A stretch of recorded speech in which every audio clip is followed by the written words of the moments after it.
My name is Camden. Everybody here knows me. Today I'm going to be talking to y'all about health at every size and intuitive eating. And I want to preface this presentation by saying that there might be things that I say in this presentation that you do not agree with or that make you uncomfortable, and that is okay. I just want to present you like a new way to see things and a new way to think about dietetics and to think about health. So I have struggled with disordered eating since I can remember. A lot of it stems from my mom always saying like that she wanted to lose weight and that she wasn't comfortable in her body and that she had to diet so that she could like look good. And so I kind of got the impression that you have to be skinny to be beautiful. You have to be skinny to be valued in society. And being a dancer growing up, having to weigh in every weekend for competitions. If you didn't weigh what you had to weigh by that weekend, then you couldn't compete. So that started a cycle of like yo-yo dieting for me. It started when I was like 15. I would the one I remember most vividly is what I called it Atkins. And I would like drink these like Atkins protein shakes, and I could have that and naked juice, and that's it. It worked for like the weekend, but and then like honestly, if y'all knew me a year ago, I was still like meticulously counting macros, trying to be smaller, and I reached the point over the summer where I realized like, why am I obsessing over this? Why am I so focused on being small? And it took a lot of introspection to realize that you don't have to be small to be valued. You don't have to be small to be a good person. So yeah, that's my story. Okay. So diets don't work. That's just how it is, honestly. Even though caloric restriction through dieting might make a person lose weight initially, studies show that after time, they will regain the weight and they will regain more than they lost initially. And this can be seen through the dieter's dilemma. So basically, this just a vicious cycle. It starts with the desire to be thin or fit, so then people diet, and then your cravings, and you have a decrease in self-control, you have a loss of control, and then overeating, and then you regain the weight that's lost, and then because of societal norms, you start to feel like you need to be thinner again. So here's some statistics about dieting and eating disorders. 95% of diets will fail, and most will regain the weight lost in about 1 to 5 years. 91% of women recently surveyed on a college campus had attempted to control their weight through dieting, and 22% of them often or always dieted. Almost half of American children between 1st and 3rd grade want to be thinner, and half of 9 to 10-year-old girls are dieting. Sorry, I was sick. Childhood obesity has tripled since the 80s when America first called out its war on obesity. Sorry. And 35% of occasional dieters progress into pathological dieting or disordered eating, and as many as 25% advance to full-blown eating disorders. Goodness gracious. So the solution to this is intuitive eating. And through intuitive eating, you can learn how to reject the diet mentality, discover satisfaction in eating, and how to feel your feelings without using food. It consists of 10 principles, but it's a fluid process that you can like kind of flow between the steps, and it's not like super rigid like diets are.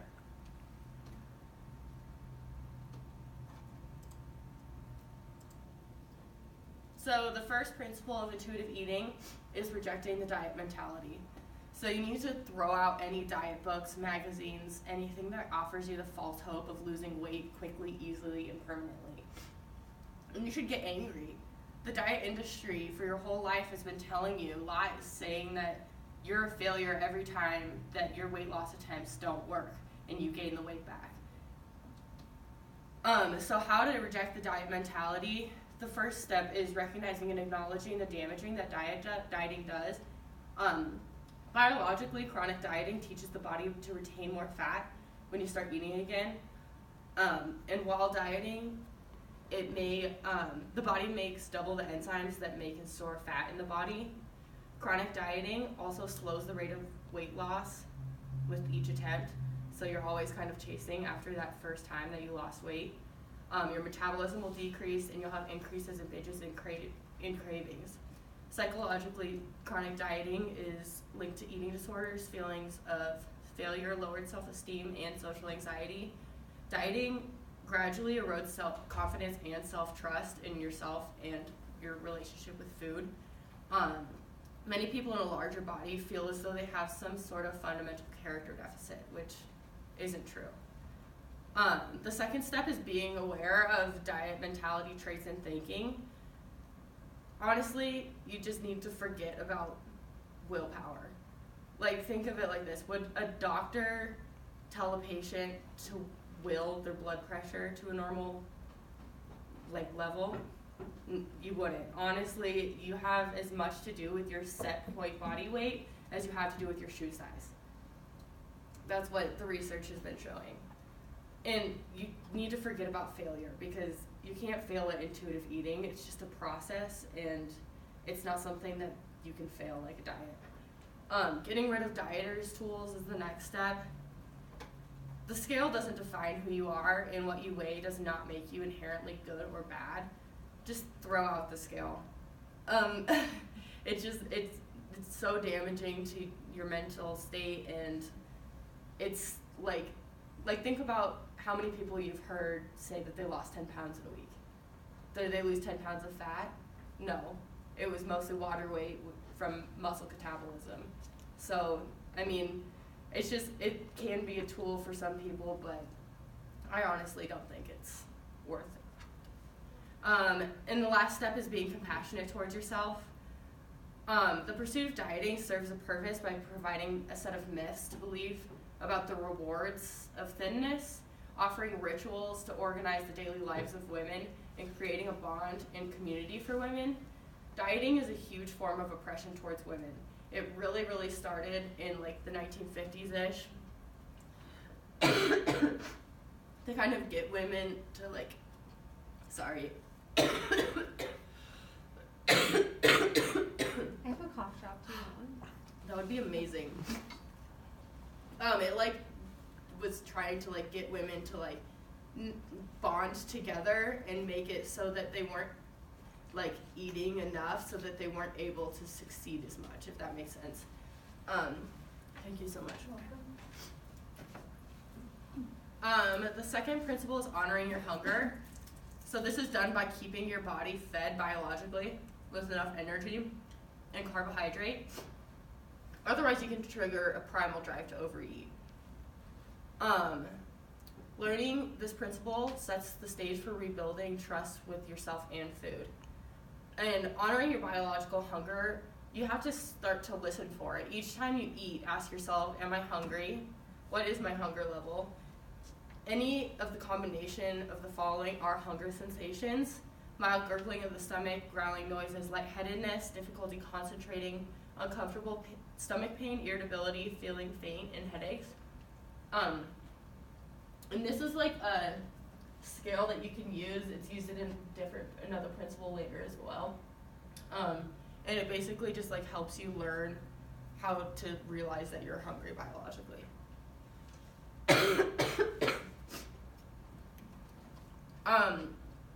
So basically we didn't do this one yet, never mind. So third principle is making peace with food. So you have to give yourself unconditional permission to eat.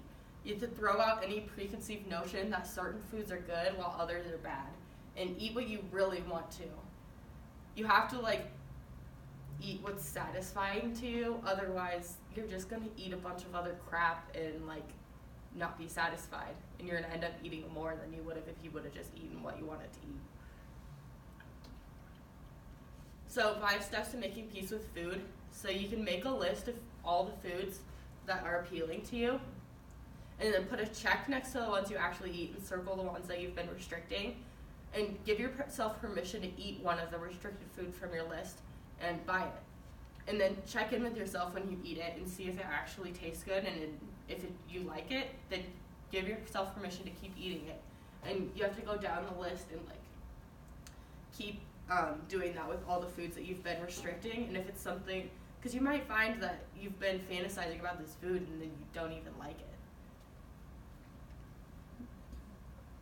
The fourth principle is challenging the food police. So basically the food police is just that voice in your head that's like, you can't eat this, but you can eat this. This is good, this is bad. So basically these are all of the dieting voices that like tell you not to eat. And a lot of them can be like reconstructed into powerful ally voices that will actually help you journey along intuitive eating. The fifth principle is feeling your fullness. This is the other one that uses that same scale. Observe the signs that you're comfortably full. You can respect your fullness by eating consciously. This basically means like pausing in the middle of your snack or your meal and stop to see if it still tastes good. Stop to see if it's still satisfying to you. And if it's not tasting, you'll find that like as you continue eating, your pleasure in the food will go down as you continue eating it. And when you're done eating, check for fullness and don't ever feel obligated to leave food on your plate. A lot of people, when they read this, they will like check in with themselves after they're halfway through their meal and be like, oh, I'm full, I need to like not eat the rest of this. But if you're not completely satisfied with it, then you should keep eating and like don't feel like you have to leave food on your plate. The sixth principle is discovering the satisfaction factor. This is kind of like the integral part to all of those steps. As you can see on this little chart thing that I made, satisfaction it integrates every single other one of the principles. You really want to be satisfied with the food you're eating and make eating fun. Eating is such a cool human experience that it should be fun, it should be exciting, and you should eat foods that you want to eat. I have a quote that says, if you don't love it, don't eat it, and if you love it, savor it. The seventh principle is coping with your emotions without using food. So find other ways to comfort, nurture, distract, or resolve your issues without food. The food might not fix your feelings. It might make you feel comfortable at first, and it might serve its purpose to a point, but it'll likely make you feel worse in the long run. So to cope with emotional eating, you should ask yourself if you're hungry biologically. Ask what you're feeling. If you're feeling some type of way, then like you should write out your feelings or call a friend and talk about your feelings with them. Or you can just sit with your feelings and experience them. That's something that we really don't do a lot in our culture, is just like really experience our emotions. We normally just like try to evade them and pretend like they're not happening. So sitting with them and like really experiencing it can be very therapeutic. And ask yourself, what do I need? If you need something, then ask for it. You're surrounded by people who want to support you, and they will support you if you ask for help. And none of this is to say that you should never emotionally eat, because that does have its place. But just recognize that you are emotionally eating and just move past it afterwards. It's really not the end of the world. The eighth principle is respecting your body. So you basically just have to accept your genetic blueprint. As I said before, you really don't have much to do with your genetic set point of body. And societal expectations have a lot to do with this, of respecting your body, because honestly, our world is made for small people. And it's really difficult to be a person in a bigger body, and it's hard for most of us, coming from people as a smaller body, to see that the oppression that these people go through. But it's just little things, like an airplane seat or a movie theater seat with the little like handrails on the side. It's chairs at a restaurant. It's so many different things that as a smaller body person you don't realize. So you have to like kind of step back and look at it from someone else's point of view and just realize that because you have thin privilege, that you should be advocating for these people, and just because you are not a larger bodied person doesn't mean that you shouldn't stand up for them. And basically, respecting your body means treating it with dignity and meeting all its basic needs. So how to respect your body? The first step is getting comfortable. My best way to do this is getting new clothes that actually fit. Like, get rid of all your skinny clothes. Because, I mean, what's the point of, like, trying to squeeze into clothes that don't fit? You're going to be uncomfortable. You're going to be thinking about it all day. And it can be basics like buying new underwear. Like, if your underwear's tight all day, like, you're not going to be comfortable, and you're just going to feel gross and, like, not good about yourself. The second step is quitting the body check game. Don't compare yourself to other people. You can't, like, everybody has a different genetic blueprint. Everybody's weight is just as different as their fingerprint. Like, you can't compare yourself to other people. What works for some people doesn't work for others. Everybody's different. Don't compromise for the big event is basically just, like, as you're along this intuitive eating journey, don't, I know you want to look the best for your wedding. You want to look the best for your vacation. But you're going to look how you're going to look. And that's how your body is. And it's beautiful and perfect the way it is. You don't have to try to fit into a smaller body just for a specific event. So stopping body bashing. So you can replace body bashing with a positive statement. Like, so if you're saying, like, oh, my thighs are too big, you can notice, oh, I like my muscular calves, though. And replace it, because the power of thought has so much to do with how you're feeling. So it's really great to, like, replace that with a positive thought.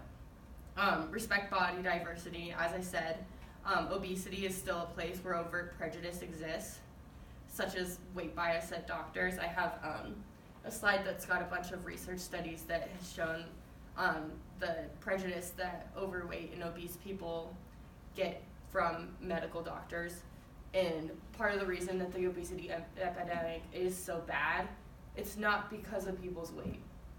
It's because these people are nervous about going to the doctor, because if they have strep and they go to the doctor, their doctor's going to tell them to lose weight. Their doctor's not going to treat their strep. And that is driving people to not go to the doctor, like, regularly, so that they can do preventable things.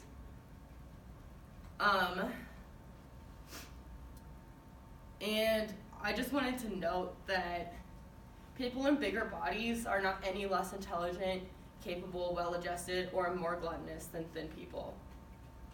And then the last step is doing nice things for your body. So, like, get a new lotion, put on a new spray, like, do some yoga, like, do something that makes you feel good about your body and, like, makes you feel like you're loving your body. The ninth principle is exercise. And this is, like, decoupled from weight loss. It's more realizing how exercise makes you feel and how much, like, stress relief you get from it, how much you have improved anxiety relief, and it just makes you feel better, and you will honestly almost automatically feel a change in your mood and overall well-being. You can just get active in daily living as well, just, like, park 2 blocks away from work, and then you're walking an extra 20 minutes a day. And that adds up. And it's not an all or nothing thing. It's not you have to exercise an hour a day for 6 days a week. Even a little bit helps. And making it fun is really important. Like, go take a Zumba class. Go do something different that you don't associate with your exercise attempts at losing weight. So then you can, like, really realize, like, that you're doing this for your body and you're doing this to feel good.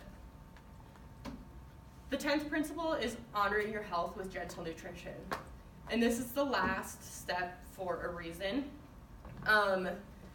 Because I'm not saying that nutrition isn't important. That's not the takeaway from this. I'm not saying that medical nutrition therapy doesn't have a place. I'm just saying that weight loss attempts are more damaging to health than just eating intuitively and exercising and being comfortable with your body. So basically there's no one perfect way to eat. We all know this. And achieving authentic health is eating healthfully because it feels good. and it's having a healthy balance of food and having a healthy relationship with food. The Japanese have a really interesting way of looking at health in that they include the relationship that you have with food in with nutrition. And you have an intuitive eating Bill of Rights. I'm not going to read them all out to you. I'm going to send out the PowerPoint, so it's a lot. Oh, there they are again. Okay, so health at every size is a concept that's embraced by many different disciplines. It's a weird little intersection of mental health and dietetics, but there are also health at every size physicians, there's health at every size therapists, et cetera, et cetera. And it focuses on health rather than weight by encouraging accepting and respecting natural diversity of body shapes and sizes, eating in a flexible manner that values satisfaction and pleasure, and finding joy in moving your body and becoming more physically vital. The research shows that this approach is associated with statistically and clinically relevant improvements in health, including improved blood pressure, blood lipids, physical activity, and body image. And there's not been a single study done on health at every size that has shown adverse changes. So here's some research studies. Basically, some of them show like health bias based on BMI. Some of them show how dieting doesn't work. And then here's some books that are great resources. I have a couple of them up here right now. I wanted to have the Fuck It diet, but it doesn't come in until next week. I pre-ordered it. But intuitive eating is great. Health at every size is great. Some podcasts that are awesome are Food Psych and Trust Your Body Project.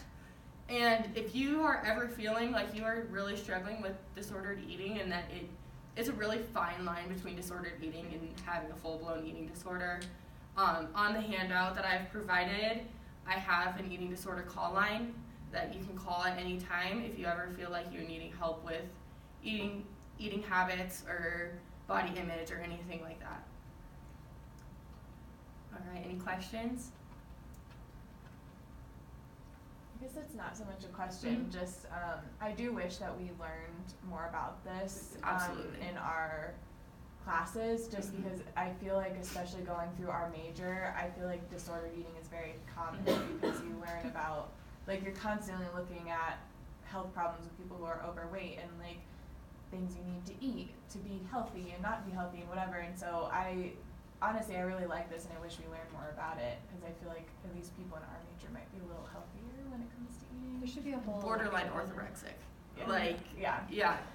I completely agree. And us learning so much about weight loss during like MNT and stuff, it's like I mean it's hard because that is what the curriculum is. However, it doesn't align with the current research in learning that BMI is associated with health risks. Like, that's not necessarily true. Like, we learn people of a BMI of over 30 are obese, but... And I hate that word. I hate the word obese because it literally translates to eat yourself fat. Yeah. It puts the blame on the person. Well, and even then, like, BMI isn't very accurate because it doesn't take into account, like, lean body mass or anything like that. So exactly. People go to the doctor, say, who are, like, bodybuilders, and they're being told that they're obese. And they it's said like, my no, husband's obese. Yeah. Or like, and I'm like, my husband's a Green Beret, Exactly. and he weighs 225 pounds because he lifts weights. Yeah. Like, he is not fat. Yeah. So can you imagine going to the doctor as like a bigger person and like having to like, and you always have the right to refuse your weight at the doctor. They have to wait. If it has nothing to do with what they're talking to you about, you have the right to refuse it. Yeah, and I also, I was thinking for some reason this was going to be like more about like mindful eating, like what we learned about with Dr. Harris. But I feel like those two things go together like so well. Yeah, they're similar, but they're different. Right. I just feel like they almost like complement each other, and so like totally. as a dietitian, it's almost worth it to like talk about this stuff with people. Absolutely. And, like, kind of implement that in practice. I mean, at least my opinion on that. Yeah, I know in my practice, I don't plan on ever recommending weight loss for anyone.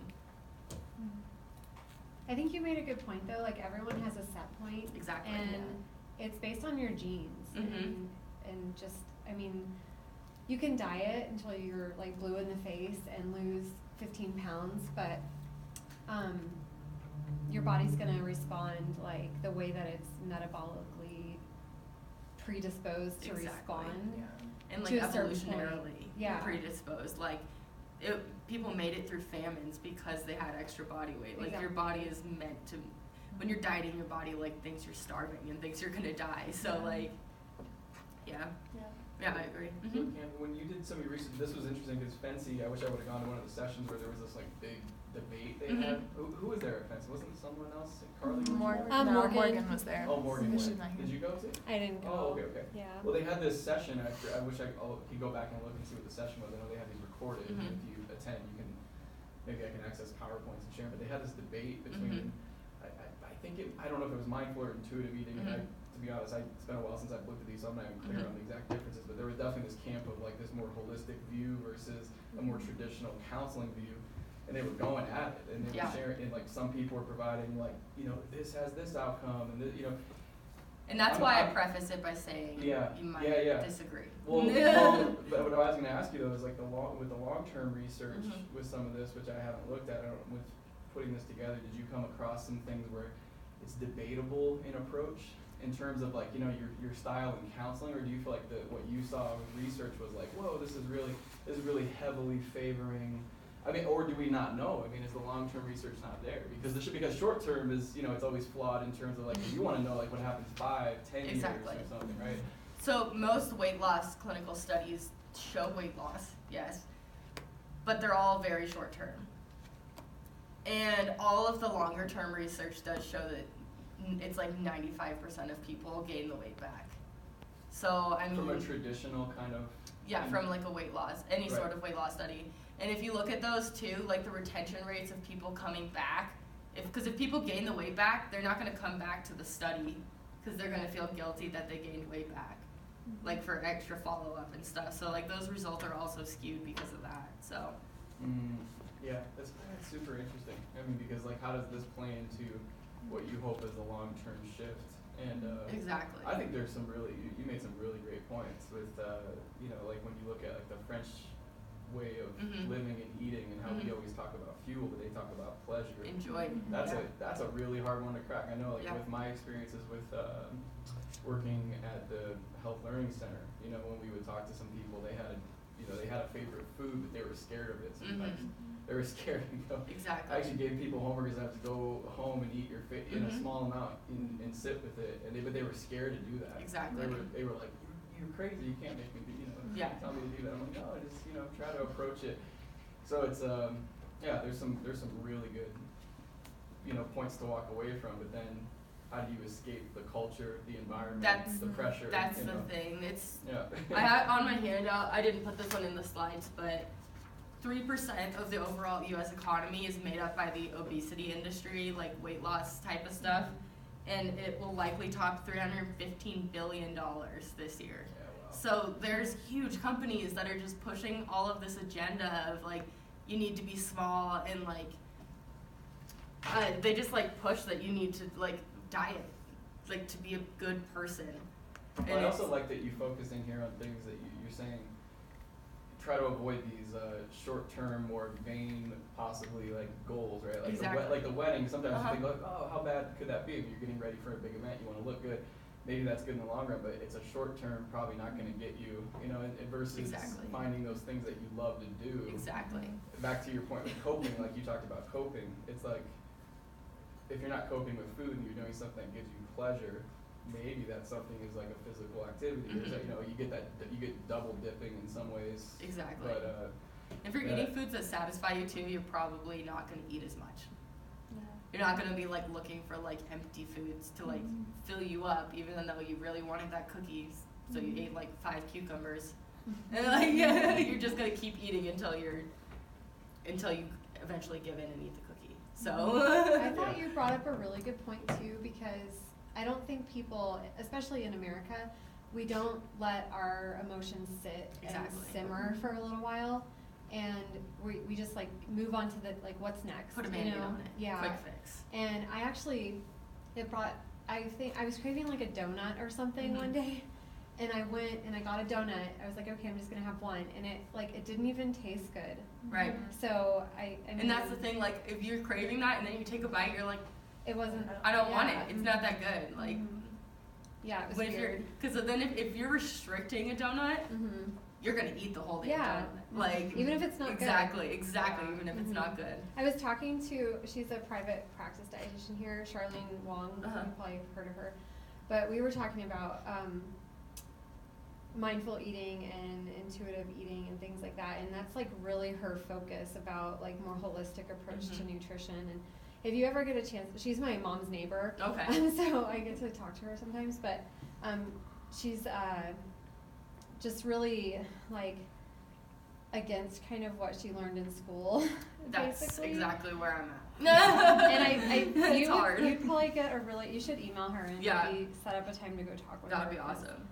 I think you would really enjoy talking with her, but she's very much like her clients, she teaches us to more, you know, be in tune with your emotions, and it's okay to feel something and let it simmer for a little bit too. And like also like ask yourself why you're feeling that, because like if you just keep asking yourself why, eventually you're gonna get to the bottom of it. Like I hung out with my mom yesterday, and I realized exactly where my body image issues stem from, because she mentioned her body. We were together for like 2 hours, like 30 times. My mom does that. You should like tally.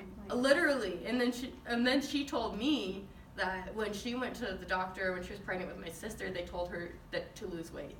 What? And I was like, okay, well that's where her issue's coming from. When she was pregnant? And that's where Wow. They're like, you're gaining too much weight, and I was like, yeah. You told a pregnant woman to lose weight? Are you kidding me?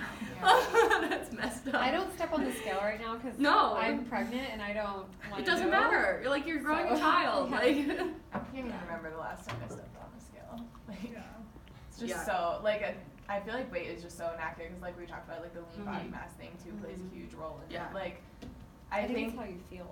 Yeah, that's what I always say. It's how you feel, and are you happy with like are you happy with how you feel, and are you happy with how you look, which I feel like is kind of hard because so many people aren't from like societal views, but it's like I wish more people would maybe like accept more sizes, you know what I mean? Yeah. But that's like obviously what you're talking about. it's like a whole culture change, honestly. Like, we need advocacy and policy change at like the government level to like decrease public health programs that are telling kids that they're fat and like telling kids that they need to lose weight. Like, do you also think that there's like a kind of a line in intuitive eating and mindful eating and self-control and self-discipline though?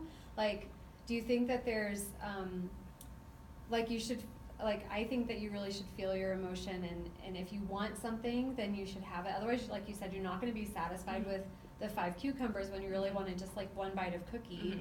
But what would you say to a client that maybe doesn't have the self-control piece to really understand like when to recognize their craving and when to kind of like let it simmer and not give in so much to something? Do you know what I'm saying? Yes, or like if they're craving what would you cookie, say? how do you talk about self-control? Like, right. So they eat 1 instead of like 7. so the thing is, when people are first starting intuitive eating, there is a phase where you will eat everything in sight, and you will eat a whole package of Oreos, but eventually it stops. Like, it's weird. It's like not even a self-control thing. Eventually you like feel like this doesn't feel good in my body. Like, I don't like how it feels after I eat 12 cookies. And like you can only eat chocolate chip cookies for like a certain amount of time before you're like, okay, I'm sick of this. Yeah. And So that's where kind of mindful eating comes in. Yeah, because exactly. You're like recognizing how your body feels. So it's not really like, once you're truly intuitive eating, it's not a matter of discipline anymore. It's a matter of listening to your body's hunger cues and listening to your body's fullness cues. Yeah. And finding how satisfied you are. Because once you're intuitive eating, you won't eat like 5 cookies. Yeah. Like, that makes sense. Yeah. Because then you probably recognize that you're like, I don't need to have that many to be satisfied. Exactly. Yeah. because you're not restricting anything. You're not telling your mind like, oh, I can't have the bean burrito from Taco Bell or whatever. And that's huge So- too. You want to like keep foods in your house that sound good, because if your mind and your body thinks that that's not always going to be available, you're going to binge it. Like that's just how your mind and body works. Yeah. So like having a variety of foods that you like actually want to eat in your house is so important, because once you know like, hey, I'm not going to eat this whole bag of chips because I could eat them tomorrow if I want, and I could eat them the next day if I want. I could eat them whenever I want. Once you're not restricting, it changes completely. Yeah. Well, that's good that there'll be dietitians out there like you to teach this and Yeah. not bash people for being obese category 2. Yeah, exactly. Because your BMI is 35 or higher. Well, and that's what I've been struggling with like the case studies and stuff this semester, and I've talked to like a dietitian that specializes in this, and she's like, well, this is your chance to like present the research and like do your point of view, and I'm like, okay, but I could just like do the work. Like I get it, but yeah. So, real question actually, what is your I guess like opinion, because like obviously to be accredited as a DPD program, we have to meet like certain requirements, and we have to have MNT, we have to learn all of that stuff. So like what is your, I guess, like suggestion or opinion? Like do you think that like more schools like ours should offer classes on intuitive eating, or do you think that this goes more all the way back to like they need to change their standards for like, you know, like do you think this should be taught for everybody, or do you think this is like if you're interested in this then you take the extra class, you know what I mean? personally think that this should be included for everyone, because that is where the research is pointing, is towards this. And I honestly, like, I've heard so many dietitians say that they're like very unsatisfied because like their clients will come back and like haven't lost weight, and then they're just frustrated, and like it's because it doesn't work. Like we keep like beating the dead horse, if that, I don't think that's the same. Like it's not working. So we need to evaluate why it's not working and change it, because obviously like obesity just keeps going up, and there's so many more people in larger bodies, and there's childhood obesity, and we just keep telling people to diet, and it's obviously not working. So I think that honestly that, like, I got an email the other day from the academy that was like, join us in getting this policy changed towards like obesity through Congress. And like I wish that, it's hard because like when people are like really ingrained in dieting and diet culture, they take it as a personal attack because they're so ingrained in it, and it's like so much who they are that you can't, like, if you tell them that it doesn't work, people take it personally and people get mad. And so like I know that a lot of dietitians have been in this field for a long time and doing the same thing for a long time. So like I think it's going to be a gradual phasing out, hopefully, of dieting and weight loss attempts, and focusing more on intuitive eating and fixing people's relationships with food.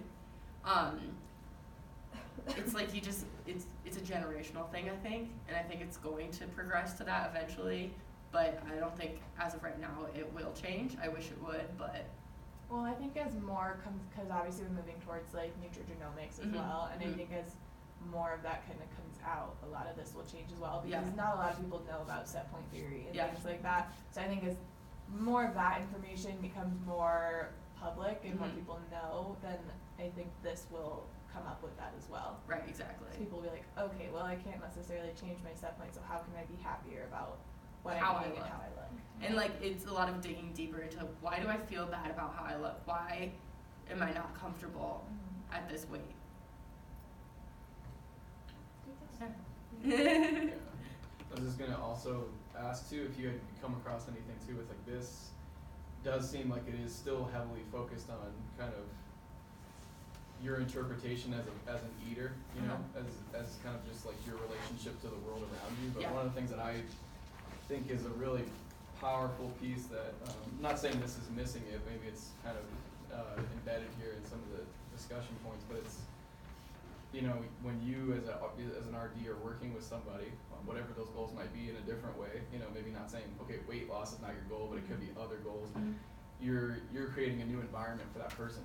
You know that by coming next week to go see your counselor that there's certain expectations. Like diabetes is like the most clear one of those. It's like if you're going to see somebody, you're bringing in your numbers, which is just that's your homework almost. Yeah. It's like how are things going? Are you managing? Are you doing what you need to be doing? So one of the things that I think gets missed a lot in these things is that we sign up for these programs and we create these environments, and then the community dies. Like the connections, the reinforcement. You might go back to a home environment that is less than helpful, or whatever else that might be. And it's interesting to see even just our local community and things that are really taking off. Like Weston A. Price has like these like crazy amounts of people in their chapters. I don't agree with their principles, but they have all these people signed up, right? And they're all collaborating and working together on this concept of their version of good nutrition. And it's just kind of interesting. It's like where is our version of this? I feel like we lose that. We focus so much on the science and the counseling aspects, and we think that's gonna take hold when it's like there's no handoff to more of a community realm. And exactly. I think I just want to bring up that Silver Key, just having gone visit, seeing what they're doing. They have these connections cafes all over town, and it's offering a space for 60-plus-year-old people to come together and have a meal. And it's interesting to me to think about, like, well, what more could we do with some of these pieces embedded, to offer spaces for people to connect and reinforce each other, and maybe forgetting about at the end of it, like you said, I forget the word there, but it was gentle nutrition. It's like that's not your major. I think you got to let that go. You can't just constantly be worrying about the micro minerals and the contents and you start doing your body will balance it out eventually. Right. Like you don't have your body. If you listen to your body, it will figure itself out. Like you don't have to constantly be tracking all the micronutrients you're eating. Like eventually it'll balance out. Yeah.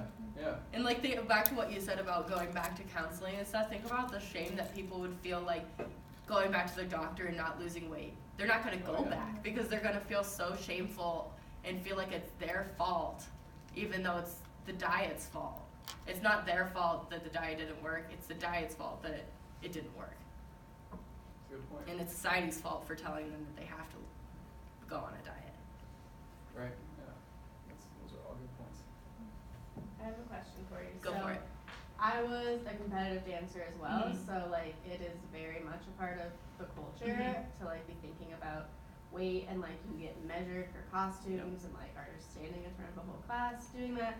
So what would you do to kind of change that? What do you think needs to happen? Or if you were a dietitian and were consulting with a ballet company or something like that, what would you do?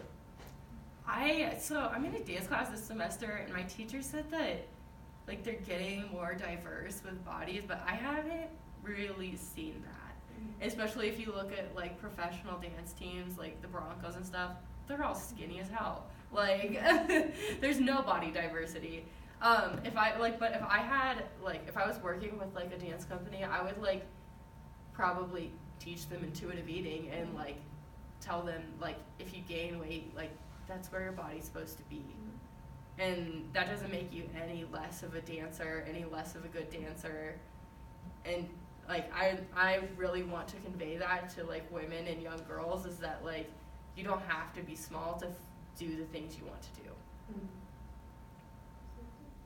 Yeah, I was a figure skater. Rachel and I talked about this. I was a figure skater growing up, and it's the same type of thing. It's bad. I developed disordered eating. Oh yeah. And anorexia big time, even through my first college years, because it's just, you don't ever feel like you're good enough if you're not a size 0. And exactly. So. And you attach so much of your self-worth and who you are to that size. Yeah. Yeah. It was really sad. Back when I used to shadow Emily when she was at the Olympic Training Center, we did a presentation for junior Olympic figure skaters. So they're 12, 13. Yeah. And there was this guy that came up to us after, and he was like, I eat a whole avocado a day, and I don't know what to do because I feel like I'm gaining weight. What do I do? He was so stressed because he eats one avocado. I was yeah. Oh my god, it's okay. That's eat avocado. Yeah. Yeah, it's there's definitely a culture, especially in those types of sports and gymnastics. Yeah. Oh, yeah. And like even like weightlifters and wrestlers Yep. and things who have to like meet certain like body weights. Like yeah.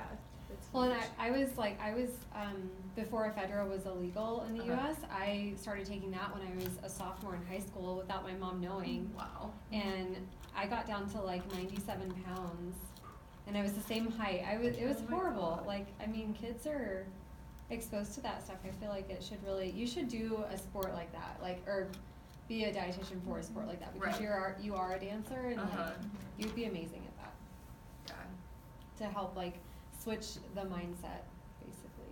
Yeah. You have to do it at like the coaches level too, because I feel like there's a ton of pressure from the Oh, there coaches. totally So is. it's I like wanted you have to- to have like a serious talk with oh, yeah. them. I wanted to go to Denver School of the Arts so bad, Yeah. but to go there you had to weigh less than 100 pounds. Oh my gosh. So if you want something to advocate for, I mean, just food for thought, Mhm. you know, with this is like, we just came out of a meeting yesterday with the new HPNU department meeting, and we were talking about how some of these things, working with coaches and, you know, implementing new programs with athletes and sports teams can take hold for a bit, but then you have a new coach that comes in and says, I'm not interested in any Yeah, of that, right? Totally.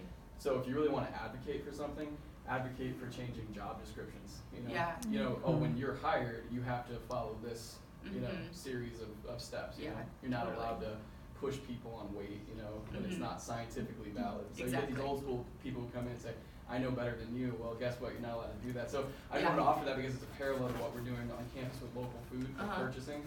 We make all these strides with local food. We say, oh, we can do this, you know, and then somebody new comes in and it doesn't happen. Right. So change the job description, you know. Totally. And you know, I mean that's how you change the culture. Is like you actually have to have it written a certain way. It's like Exactly. these are non-negotiable procedures, you know. So I'm sure there's an area of research where they got to be looking at that, which is that turnover aspect, Right. and how do you, as an RD, advocate in those spaces, you know. So Exactly. more homework for you. Right. I Right. also have to educate parents if we're thinking about like gymnastics, dance, and all of that. I figure That's a good skating, one. Yeah. parents are like a very big issue. Like Oh, girl, I've yeah. given presentations to parents for like young gymnasts, and like the things that they say, I'm like, okay, like if you're saying this to your kid, like that's horrible. Or even like Yeah. when I've been at dance competitions, like you hear like moms like yelling at their Yep. kids like about weight and like you can't eat that and things like that, and it's horrible. So Yeah. like parents need a lot of education. Like Yeah, get really it's caught so up true. in like the culture of the sport and Right. all of that. A child should never be put on a diet. Like, Like you're growing, you're Yeah. developing, your brain is developing. Like Yeah. Yeah, normally I like go to the whole like you talk about performance is gonna decrease, and then you talk about school, like they're gonna do that at school and they're not getting the proper nutrition, and then parents are like, oh. right. And you're gonna screw your kid over for the rest of their life Like because you're they're not good gonna at like their body. dance, Yeah. but you're Yeah, it's a big issue. not retaining for sure. information. Yeah, there's like a whole chapter in the intuitive eating book about raising intuitive eaters and like raising. It's a great book. I Highly took a recommend. picture of it, so I'm gonna Yeah, see do if I it. can order it. I haven't started the Health at Every Size one because it just came out. I just got it, but Do you guys want one? yeah, take a handout. Thanks. I should get this for my mom so she can put it on her fridge and have. Yeah. Oh, yeah. You can take an extra one for her if you Yeah. want. I did like 15 of them. I do like that. And they're really pretty. Thanks. You should give this talk to Allie. Really? I will. We'll just send her the 30-minute video. Yeah, she needs it.